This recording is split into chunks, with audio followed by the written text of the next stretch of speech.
She's been a Prime Minister of superlatives, but few of them flattering. Unluckiest perhaps, most isolated, least comfortable in the spotlight, and strangely, for someone who rose to the very top, least politically adept.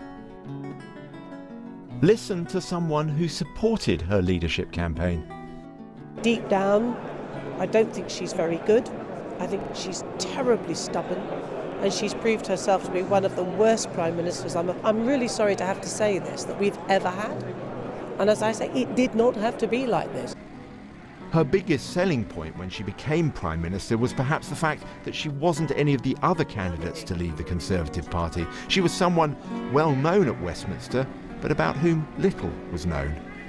I've met her, I've dined with her, I've discussed politics with her, but I still don't feel I know who Theresa May really is or what she's about.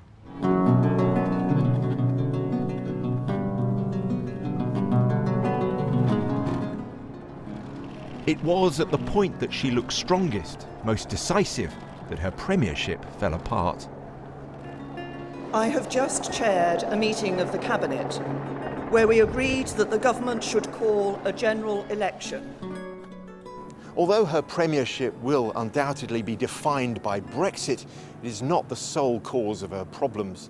Her biggest mistake was the disastrous decision to hold a general election, announced here in Downing Street 2 years ago next month.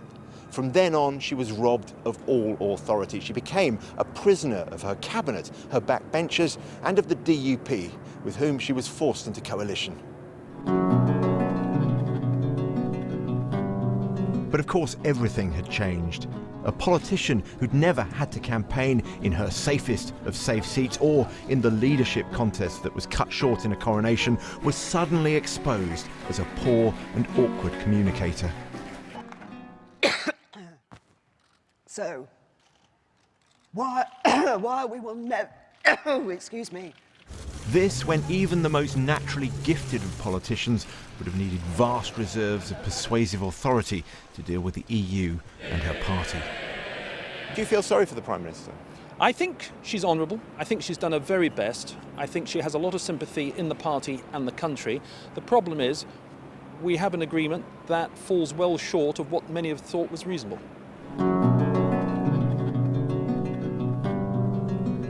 Theresa May's survival increasingly depended on keeping her negotiating position ambiguous. Everyone thought that they might get what they wanted. But when she was forced to unveil her deal, that protective ambiguity collapsed.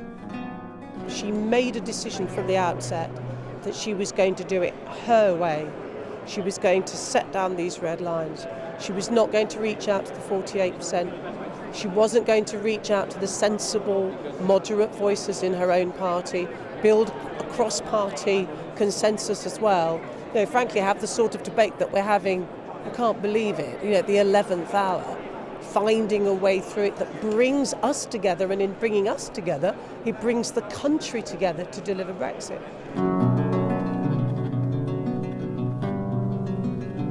Tonight, Theresa May offered her party all she had left, a promise to stand down if they'd support her deal.